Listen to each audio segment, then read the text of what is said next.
Hello, Israel lab চ্যানেলে আপনাদের সবাইকে স্বাগতম। আজকে আমরা গণিত ১ এর চ্যাপ্টার 5 বিন্যাস অর্থাৎ পারমুটেশন চ্যাপ্টারটা নিয়ে আলোচনা করব।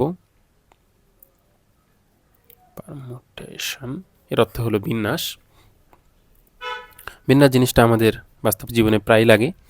যেমন ধরলাম কারো কাছে 3টি প্যান্ট আছে এবং 2টি শার্ট আছে, তাহলে এখানে সে টোটাল কয়ভাবে নিজেকে সাজাতে পারবে। প্রথমে আমরা ধরতে পারি যে প্রথমে সে একটা প্যান্ট পরলো এবং 2টা শার্ট পরলো, তাহলে 2টা উপায় হয়ে গেল। তারপরে আবার একটা প্যান্ট এবং 2টা শার্ট, আবার একটা প্যান্ট 2টা শার্ট, এভাবে করে কিন্তু সে টোটাল আমরা যদি হিসাব করি 3 × 2 অর্থাৎ 3 দোকানে 6, অর্থাৎ 6 উপায়ে সে নিজেকে সাজাতে পারবে। তাহলে সিম্পল জিনিসটা কি দাঁড়ালো যে আমার প্যান্ট আছে কয়টা, আমি কয়টা ভাবে নিজেকে সাজাতে পারবো প্যান্ট দিয়ে 3 ভাবে এবং শার্ট দিয়ে কয়ভাবে 2 ভাবে। এভাবে আবার কম্বিনেশন করলে বা 2টা মিলিয়ে বিন্যাস করলে তখন দেখা যায় যে আমাদের টোটাল দাঁড়াচ্ছে 6। আমরা যে আরেকটা উদাহরণ খেয়াল করি, এক্সাম্পল যেমন ধরলাম আমাদের কাছে এ, বি এবং সি, আমাদের 3টা আছে সংখ্যা, 3টা অক্ষর। তাহলে এই 3টা অক্ষরকে আমি সাজাতে পারবো কয়ভাবে, মানে আমি সবসময় 3টা করেই নিব, তাহলে কয়ভাবে সাজাতে পারবো। তাহলে আমার হতে পারে সেটা এ বি সি, হতে পারে সেটা বি এ সি, দেন আমাদের হতে পারে সেটা সি এ বি, তারপর আমাদের হতে পারে এ সি বি, তারপর বি সি এ, 1 2 3 4 5, এবং আমাদের আরেকটা হতে পারে সি বি এ। তাহলে এই হলো আমাদের মোটামুটিভাবে 6টাকে সাজানো। এখন এটা আমরা এভাবে করে যদি 3টা 4টা 5টা বিভিন্ন কিছু দেয়, তাহলে আমরা কিভাবে বুঝবো যে আমাদের সংখ্যাটা কত হবে। আমরা যদি সিম্পলি দেখি এটাকে আমরা ক্যালকুলেশন করতে চেষ্টা করি। আমরা 3টা নিব আর কি, তাহলে আমাদের ঘর হলো কয়টা, 3টা। যেহেতু 3টা জিনিস, তাহলে আমি প্রথমে এই ঘরে যে কোনো এ নিতে পারবো, বিও নিতে পারবো, সিও নিতে পারবো, তার মানে 3। দ্বিতীয় ঘরে যেহেতু আমি একটা নিয়ে ফেলেছি, তার মানে আমার এখানে আছে আর 2টা, তাহলে আমি 2টা, আর সর্বশেষে আমার একটাই অপশন থাকে একটা। তাহলে এই যে আমি গুণ দিই 3 × 2 × 1, উত্তর দাঁড়াচ্ছে 6। তাহলে আমরা ইজিলি বুঝে যাচ্ছি যে আমাদের যে কটা সংখ্যায় দেওয়া থাকুক, যদি আমাদের 5টা জিনিস দেওয়া থাকে A B C D E, তাহলে আমাদের টোটাল কয়ভাবে সাজানো যাবে। তখন আমরা বলতে পারবো আমাদের টোটাল জিনিস কয়টা এখন, A B C D E. তাহলে এই টোটাল সবগুলোকে আমি 5টা সংখ্যায় নিব এবং 5টা থাকবে, তখন আমি কয়টা ভাবে সাজাতে পারবো। তখন উত্তরে আসবে কি 5 থাকবে, 4 থাকবে, 3 থাকবে, 2 থাকবে এবং 1 থাকবে। এই জিনিসটাকেই আমরা সংক্ষেপে লিখি ম্যাথমেটিক্যালি 5 ফ্যাক্টোরিয়াল, বা অনেক সময় এটাকে 5 ফ্যাক্টোরিয়াল এভাবেও লেখা হয়। তাহলে এই যে আমরা 5 ফ্যাক্টোরিয়াল দ্বারা বুঝালাম 5 × 4 এভাবে করতে করতে 1 পর্যন্ত। এটা দ্বারা আসলে কি বোঝাচ্ছে, আমার যদি 5টা জিনিস থাকে আমি 5টাই নিব, তাহলে টোটাল কয়ভাবে আমরা সাজাতে পারবো। এখন আমরা এই জিনিসটাকেই ধরি যে আমরা এখানে 3 জনকে না নিয়ে যদি আমরা চাই যে আমরা 2টাকে নিব, অর্থাৎ এ বি হবে, দেন হয়তো এ সি হবে, দেন বি এ হবে, আবার বি সি হবে, সি এ হবে, দেন সি বি হবে। শেষ, আমাদের আশাটা কি হয়ে গেছে। তাহলে এখানেও আমরা দেখতে পাচ্ছি 1 2 3 4 5 6 হচ্ছে। এটাও আমরা কীভাবে পারতে পারি, সেমভাবে, অর্থাৎ আমরা প্রথম ঘরে 3টা নিতে পারবো, দ্বিতীয় ঘরে যেহেতু আমি 3টার মধ্যে একটা ব্যবহার করে ফেলেছি, বাকি 2টা নিতে পারবো, অর্থাৎ 3 × 2, 3 দোকানে 6। তাহলে এই জিনিসটা আমরা কীভাবে করবো, অর্থাৎ আমরা বলতে চাচ্ছি এই জিনিসটাকে এভাবে উল্লেখ করা হয় যে আমার 3টা জিনিস এবং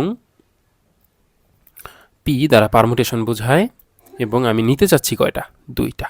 তাহলে উত্তর কী নাম, 3 × 2।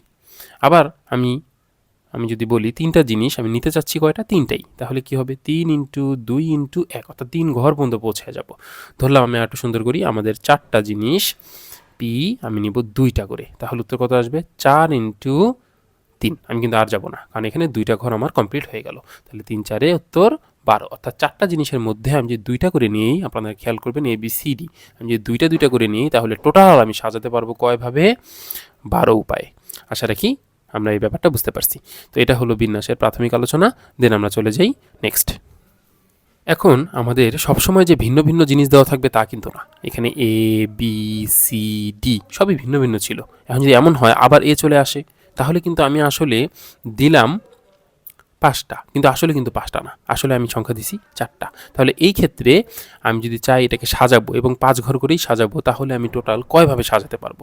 তখন যে উত্তরটা চলে আসবে, আমার যে অ্যান্সারটা আসবে সেটা হলো 1 2 3 4 5, অর্থাৎ 5 ফ্যাক্টোরিয়াল তো হবে, কিন্তু এই 5টার মধ্যে কয়টা জিনিস নিজে থেকে আমরা যদি বলতে পারি ভিন্ন না, মানে অভিন্ন, সেটা হলো এ আর এ 2টা, তাহলে 2 ফ্যাক্টোরিয়াল দ্বারা ভাগ হবে। ধরলাম আমি কারো নাম ধরি, যেমন হাফসা, একটা নাম ধরলাম, যেখানে একটু খেয়াল করেন এখানে এ আছে এবং এখানেও এ আছে, আর বাকি সবগুলি বানান কিন্তু আমার অক্ষর কিন্তু ভিন্ন। তাহলে এটাকে কয়ভাবে সাজানো যাবে? উপরে 5 ফ্যাক্টোরিয়াল, নিচে 2 ফ্যাক্টোরিয়াল। বা একটু যদি আমরা বড় ধরি, ধরেন একটা বড় উদাহরণ ধরি, ইনস্টিটিউশন, INS, ইনস, TITUTION। তাহলে ইনস্টিটিউশন, এখানে আমরা যদি একটু খেয়াল করি যে এখানে আমাদের কয়টা অক্ষর, 1 2 3 4 5 6 7 8 9 10 11, তাহলে 11 ফ্যাক্টোরিয়াল উপরে হয়ে গেল। আর নিচে আমাদের দেখতে হবে যে কয়টা সংখ্যা সেম সেম, কয়টা অক্ষর, আই 2টা, 3টা, তাহলে 3টা আই। তারপর আমাদের এন 1টা, 2টা। আশা রাখি আমাদের আর নাই INS, টি আমাদের দেখতে হবে টি 1টা, 2টা, 3টা। এই, তাহলে মোটামুটি আমাদের হয়ে গেল। তাহলে এটা হলো আমাদের ফাইনাল রেজাল্ট, যে এই সংখ্যাকে আমি টোটাল কতভাবে সাজাতে পারবো, এবং অবশ্যই সেখানে 11টা সংখ্যাই আমাদের থাকবে একসাথে। তাহলে আমরা এখন দেখলাম, আমি যদি যেমন ABC যদি বলি, 3টার মধ্যে 2টা 2টা করে নিব, আমি যদি একবার এ ব্যবহার করে ফেলাই, তারপরে 2 ঘরের মধ্যে, তারপরে যদি এ লিখে ফেলাই, তারপরে আর এ ব্যবহার করতে পারবো না, তখন আমাকে বি লিখতে হবে। অর্থাৎ রিপিটেশন ইজ নট পসিবল। কিন্তু আমাদের জীবনে মাঝে মাঝে এমন হয় যে রিপিটেশন দরকার পড়ে। যেমন আমি যদি বলি আমাদের গ্যারিন ফোনের নাম্বার 017, তারপরে আমাদের থাকবে আরও 017, সাপোজ আমি আরও কয়টা ঘর দিয়ে দিলাম, 1 2 3 4 5 6 7 8। তাহলে এই হলো আমাদের গ্যারিন ফোনের নাম্বার, যেখানে এরকম 8টা ঘর থাকে, আর এখানে আমাদের 3টা ঘর, তো এটা যেখানে আমাদের 3টা ঘর থাকে এটা তো আমাদের নির্দিষ্ট 017। তাহলে এই 8টা ঘর আমি যদি তাহলে সংখ্যা দিয়ে সাজাতে চাই, যে কয়ভাবে আমি তাহলে নাম্বার বানাতে পারবো, বা কয়ভাবে আমি টোটাল নাম্বার সিম সংখ্যা হবে। প্রতিটা ঘরে কিন্তু আমরা 0 থেকে শুরু করে 9 পর্যন্ত বসাতে পারবো। আমি যদি একবার এখানে 2 বসাই, তাহলে কি তারপরে আর 2 বসাতে পারবো না? অবশ্যই পারবো। তার মানে এখানে 2 বসালে আবার 2 হবে, এখানে আরেকটা 2 হতে পারে। তাহলে আমি টোটাল এই ঘরে সাজাতে পারবো, যে কোনো সংখ্যা নিতে পারবো 10টা, 0 থেকে শুরু করে 9, যে কোনো। আবার এই ঘরেও কিন্তু আমি নিতে পারবো 10টা, এই ঘরেও কিন্তু নিতে পারবো 10টা। এভাবে করে করে আমাদের টোটাল 10টা আসবে কয়টা? 1 2 3 4 5 6 7 8, 8টা, কারণ যেহেতু 8টা ঘর, তো এটা কিন্তু আমরা সংক্ষেপে লিখি 10⁸। অর্থাৎ যদি আমি বারবার করে রিপিট করতে পারি, তাহলে যতগুলি ঘর থাকবে সেই ঘরটাও উপরে চলে যাবে, এবং যতগুলি সংখ্যা আমার বিদ্যমান সেই সংখ্যা আমার এখানে চলে আসবে। আশা রাখি আমরা এই ব্যাপারটাও বুঝতে পারছি। একটু আগে আমরা একটা জিনিস দেখছিলাম, 5p2, এটা কি ছিল? 5 × 4, এই পর্যন্ত গিয়েই কিন্তু শেষ, অর্থাৎ 4 5 20, অর্থাৎ 5টা জিনিসের মধ্যে আমি 2টা করে জিনিস নিচ্ছি, তাহলে টোটাল আমার উত্তর আসবে 20। এখন এখানে আমরা যদি চাই এটাকে একটু ইকুয়েশন আকারে তৈরি করতে, তাহলে সহজ উপায় হবে যেটা, সেটা হলো উপরে 5 ফ্যাক্টোরিয়ালই হবে, নিচে এই যে 5 থেকে 2 বার দিলে যা হয় সেটা হবে 3 ফ্যাক্টোরিয়াল। এটা বোঝাই জি, এমন আহামরি কিছু না। যেমন আমি উপরে 5 × 4 লিখলাম, দেন আমি বাকি ঘরগুলি লিখলাম, অর্থাৎ 3 × 2 × 1, আর নিচে এই একই জিনিসগুলি লিখে দিলাম, 1 × 2 × 3, তাহলে কাটাকাটি গেলে সেম থাকলো না? সেম। অর্থাৎ এই যে 3, এটাই কিন্তু এই যে আসছে এখানে 3 ফ্যাক্টোরিয়াল, আর এই যে পুরাটা 5 4 3 2 1 5 ফ্যাক্টোরিয়াল হয়ে গেল। তাহলে আমরা বলতে পারি NP, আর যদি কোনো কিছু থাকে তাহলে আমরা লিখতে পারবো উপরে n ফ্যাক্টোরিয়াল, আর নিচে n থেকে r বাদ দিয়ে ফ্যাক্টোরিয়াল। আর আরেকটা বেসিক আছে আমাদের, যেটা জানা জরুরি। যেমন আমি যদি লিখি 5 ফ্যাক্টোরিয়াল, তাহলে আমি লিখতে পারবো 5 × 4 × 3 × 2 × 1, যেটা আমরা জানি। 5-এর জায়গায় আমি যদি 5 রেখে দিই, আর বাকি সবগুলিকে আমি কি লিখতে পারবো? 4 ফ্যাক্টোরিয়াল। তাহলে 5 থেকে 1 ঘর কমে যায়, অর্থাৎ 5 × 5 - 1 ফ্যাক্টোরিয়াল হয়ে যায়। তাহলে আমরা বলতে পারি যদি কোনো জায়গায় n ফ্যাক্টোরিয়াল থাকে, তাহলে আমি কি হবে? n তো থেকে যাবে, n থেকে 1 ঘর কমে যাবে। বা এমন যদি হয় n - 3, তাহলে n - 3 তো থেকে যাবে, এখানে কি হবে? আরও 1 ঘর কমে যাবে, 4, কিন্তু একটু খেয়াল রাখতে হবে n+3 আছে, তখন কিন্তু n+3 তো হয়ে যাবে, আর এই ঘরে কি আসবে n+2, কারণ 3 থেকে এক ঘর n+2, কারণ 3 থেকে এক ঘর কমে গিয়ে n+2 হয়েছে। আশা রাখি আমরা ব্যাপারটা বুঝতে পারছি। এতক্ষণ আমরা যে বেসিকগুলি বুঝলাম, এই বেসিক থেকে আমাদের বোর্ডে আসা একটা ম্যাথ আমরা যদি সলভ করতে চাই, আমাদের প্রশ্ন হলো যদি np4 সমান 6 ইন্টু np3 হয়, তাহলে আমাদের প্রমাণ করতে হবে what is the value of n। তো আমাদের কার্যক্রম এখান থেকে শুরু, আমরা বা লিখলাম np4, যেটা আমরা একটু আগে শিখছি, n ফ্যাক্টোরিয়াল নিচে n-4 ফ্যাক্টোরিয়াল, 6 এর জায়গায় 6 থাকলো, n ফ্যাক্টোরিয়াল নিচে n-3 ফ্যাক্টোরিয়াল, এটা npr এর সূত্রটা যেটা আমরা একটু আগে লিখছিলাম, অর্থাৎ n ফ্যাক্টোরিয়াল আর নিচে n-r ফ্যাক্টোরিয়াল। ওকে, নাও উপরে n ফ্যাক্টোরিয়াল থাকলো, নিচে n-4 ফ্যাক্টোরিয়াল থাকলো, সমান 6, উপরে n ফ্যাক্টোরিয়াল, এই যে n-3, আমরা কি করতে পারি, n-3 কে আলাদা রেখে এই ঘরে n-4, অর্থাৎ 3 থেকে আরও এক ঘর কমে গেল, -3 থেকে আরও এক ঘর কমলো, তাহলে -4, বা এই যে n কাটা, এই যে n-4 ফ্যাক্টোরিয়াল n-4 ফ্যাক্টোরিয়াল কাটা, তাহলে এখানে 1 আর এখানে উপরে 6, নিচে n-3। তাহলে আমরা এখন মনে হয় ইজিলি এটা সলভ করতে পারবো যে n-3 ইন্টু 6 বা n ইজ ইকাল টু 9। এখন আমরা আরও কিছু ম্যাথ করব, যে ম্যাথগুলি বোর্ডে প্রায় আসে।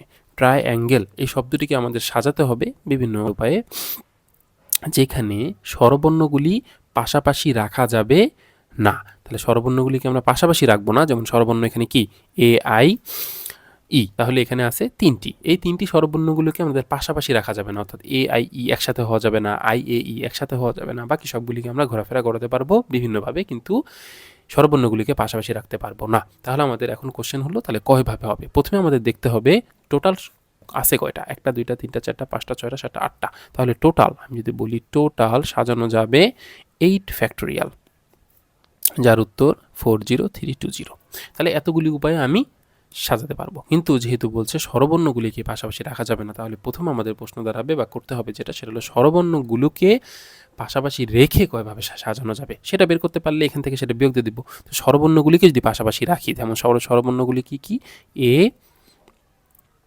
আই ই, তাহলে এগুলো পাশাপাশি রাখলাম, রেখে একটা ঘর বানালাম, আর বাকি যে অক্ষরগুলি আছে সেগুলোকে আমি এখানে লিখলাম বা আমি এখানে রেখে দিলাম, যেমন টি 1 2, যে টোটাল আছে যেহেতু আমাদের 8টা, তাহলে এখান থেকে আমি নিয়ে ফেললাম 3টা, তাহলে আর বাকি আছে 5টা।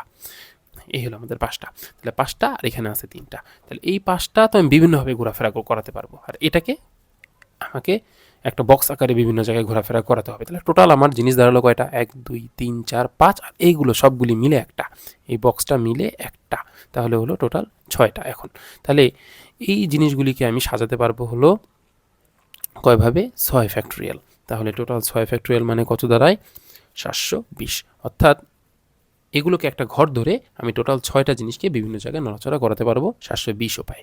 এখন একটু যদি ভালো মতো খেয়াল করি, স্বরবর্ণগুলোকে পাশাপাশি রাখলাম, ঠিক আছে, রেখে 720 উপায়ে পেলাম, কিন্তু এই স্বরবর্ণগুলিও কিন্তু নিজেরা নিজেদের মধ্যে আবার ঘোরাফেরা করতে পারে, যেমন একবার এ মাঝে চলে যেতে পারে, আই সামনে চলে আসতে পারে, তাহলে জিনিস কয়টা, 3টা আমরা শিখছিলাম। তাহলে 3টা জিনিসকে আমি যদি আবার নিজেদের মধ্যে ঘোরাফেরা করাই, তাহলে কয়ভাবে সাজতে পারে, সেটা সাজতে পারে 3 ফ্যাক্টোরিয়াল মানে 6, অর্থাৎ 6 উপায়ে। তাহলে ওনারা নিজেরা নিজেদের মধ্যে সাজতে পারতেছে 6 উপায়ে, আবার এই টোটাল জিনিসটা সাজতে পারতেছে 720 উপায়ে। তাহলে টোটাল তার হলো কত, এখন 720 ইন্টু 6, তার মানে উত্তর দাঁড়াচ্ছে 4320 উপায়ে। তাহলে 4320 উপায়ে স্বরবর্ণগুলিকে পাশাপাশি রেখে এবং স্বরবর্ণগুলি নিজেদের মধ্যেও ঘোরাফেরা করবে, করে টোটাল 4320 উপায়ে সাজানো যায়। আমাদের প্রশ্ন ছিল কিন্তু এটা না, স্বরবর্ণগুলিকে পাশাপাশি না রেখে। তাহলে টোটাল থেকে, অর্থাৎ 4 40 3 20 থেকে 4320 উপায় আমরা যদি বাদ দিয়ে দেই, তাহলে আমাদের উত্তর আসে 36000। তাহলে এই 36000 উপায়ে আমাদের এই শব্দটাকে সাজানো যাবে যদি এবং স্বরবর্ণগুলিকে পাশাপাশি না রেখে। ঠিক এভাবে আপনারা বিভিন্নভাবে অন্যভাবে ট্রাই করতে পারেন, যেমন আমি আরেকটা দিয়ে দিলাম ডিপ লো মা। আপনারা এটাকে ট্রাই করবেন যে স্বরবর্ণগুলিকে পাশাপাশি না রেখে আমি কয়ভাবে সাজাতে পারবো। এবং আরও হতে পারে, যেমন যেগুলো আসে বোর্ডে, এডুকেশন, আপনারা কতগুলি প্র্যাকটিস করে যাবেন, এডুকেশন এটা ট্রাই করবেন, ঠিক সেম উপায়। আমরা আরেকটি গুরুত্বপূর্ণ ম্যাথ করব এখন, যেটা বোর্ডে আসে প্রায় 0, 2, 3, 4, 6। এখানে 5টা অঙ্ক আছে। এই 5টা অঙ্ক দিয়ে আমাদের বলছে 5 অঙ্ক বিশিষ্ট অঙ্ক তৈরি করতে, যেটা জোড় সংখ্যা হতে হবে। তাহলে 5 অঙ্ক হতে হবে এবং জোড় সংখ্যাও হতে হবে। আমরা জানি জোড় সংখ্যা হতে গেলে সর্বশেষ যেই আমাদের সংখ্যাটি, সেটা অবশ্যই 2 হতে হবে, 4 হতে হবে, 6 হতে হবে, অথবা 0 হতে হবে। তাহলে এই 4টা সংখ্যা হতে পারবে ওই 5টা অঙ্কের শেষে। আর আরেকটা জিনিস খেয়াল রাখতে হবে, সবার প্রথমে কোনো সময়ই 0 হওয়া যাবে না। যদি সবার প্রথমে 0 হয়ে যায়, তাহলে কিন্তু সেটা আর 5 অঙ্কের থাকে না। তাহলে এখন আমরা ম্যাথটা শুরু করি। তো আমরা 0 থেকে শুরু করি। ধরলাম আমাদের প্রথম একবারে শেষে যেটা, সেটা 0, 0 আমি রেখে দিলাম। বাকি আমার সংখ্যা আছে কয়টা? 4টা। এই 4টা আমি 4 ঘরে বসায় দিব। এই তো তাহলে আমাদের টোটাল হয়ে গেল 5টা, এই 0 সহ। তাহলে এই 4টা নিজেরা নিজেদের মধ্যে, একটু আগে শিখছি আমরা, নিজেরা নিজেদের মধ্যে, এবং সবই ভিন্ন, 2, 3, 4, 6 সবই ভিন্ন। তাহলে এই নিজেরা নিজেদের মধ্যে সাজতে পারে কয় উপায়ে? 4 ফ্যাক্টোরিয়াল, অর্থাৎ 24 উপায়। শেষ, এটা গেল শূন্যের কাহিনী। দেন শূন্য বাদে আমি এবার 2 বসালাম। তো আমি এখানে 2 বসালাম, তাহলে কিন্তু জোর হলো, এবং 2 বসে আমার একই কাহিনী হবে। চাই আমি 4টা যে কোনো, আবার আমার 4টা সংখ্যা আছে, 4টা অবস্থান আছে, 4টা অবস্থানের মধ্যে আমি যেভাবে সাজাতে পারবো, কয়ভাবে? 4 ফ্যাক্টোরিয়াল ওয়েতে, অর্থাৎ 24 উপায়। কিন্তু এখানে কথা আছে, 24 উপায় আমি সাজাতে পারবো ঠিকই, কিন্তু প্রথমে কিন্তু শূন্য শূন্য চলে আসবে। অর্থাৎ শূন্য যদি আমি ফার্স্টে রাখি, রেখে প্রথমে 0 এবং শেষে 2 রেখে যদি আমি সাজাতে চেষ্টা করি, তাহলে কয় উপায়ে সাজাতে পারি? প্রথমে, তাহলে শেষে 2, প্রথমে 0, তাহলে আমার অপশন থাকে তো 3টা। 5টার মধ্যে 2টা তো এখানে দিয়ে দিলাম, বাকি থাকে 3টা। এই 3টা আমি ঘোরাফেরা করাতে পারবো কয়ভাবে? এই 3টা আমি ঘোরাফেরা করাতে পারবো 3 ফ্যাক্টোরিয়াল, অর্থাৎ 6 উপায়। তাহলে সাজাতে পারতাম টোটাল 24 উপায়, কিন্তু 0 সামনে রেখে সাজানো যাবে 6 উপায়। তাহলে ওই 6 উপায়টা বাদ, কারণ যেহেতু এটা আমি নিতে পারবো না, তো সামনে 0 রেখে নিতে পারবো না।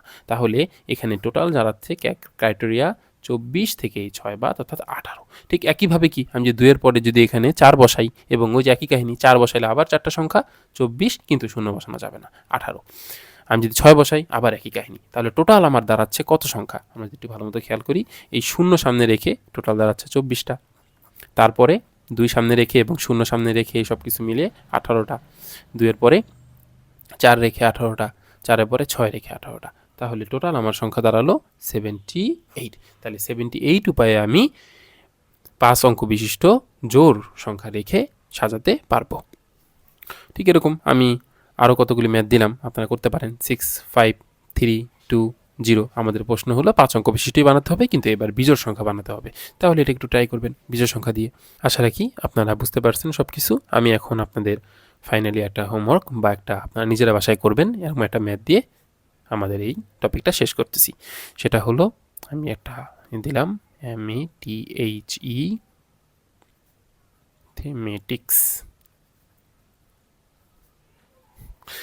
ম্যাথমেটিক্স। আপনারা এই গণিতটা করবেন, যেখানে এটা যেভাবে আছে এইভাবে সাজাবেন, কিন্তু স্বরবর্ণগুলিকে পাশাপাশি না রেখে, স্বরবর্ণগুলিকে পাশাপাশি না রেখে টোটাল কয়ভাবে সাজানো যায়, এটাই আপনাদের প্রশ্ন। ওকে, আশা রাখি বুঝতে পারছেন। ধন্যবাদ।